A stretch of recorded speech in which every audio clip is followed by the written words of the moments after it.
Hebrews 8. A new plan with Israel. In essence, we have just such a high priest, authoritative right alongside God, conducting worship in the one true sanctuary built by God. The assigned task of a high priest is to offer both gifts and sacrifices. And it's no different with the priesthood of Jesus. If we were limited to earth, he wouldn't even be a priest. We wouldn't need him since there are plenty of priests who offer the gifts designated in the law. These priests provide only a hint of what goes on in the true sanctuary of heaven, which Moses caught a glimpse of as he was about to set up the 10th shrine.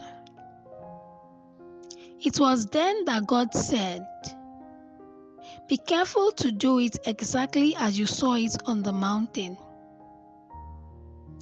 But Jesus' priestly work far surpasses what these other priests do, since he's working from a far better plan.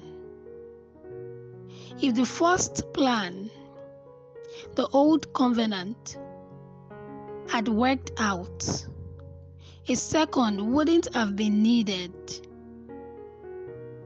But we know the first was found wanting, because God said, "Heads up, the days are coming when I'll set up a new plan for dealing with Israel and Judah. I'll throw out the old plan I set up with their ancestors when I led them by the hand out of Egypt. They didn't keep their part of the bargain, so I looked away and let it go. This new plan I'm making with Israel isn't going to be written on paper, isn't going to be chiseled in stone. This time I'm writing out the plan in them, carving it on the lining of their hearts. I'll be their God. They'll be my people. They won't go to school to learn about me or buy a book called God in 5 Easy Lessons. They'll all get to know me firsthand, the little and the big, the small and the great.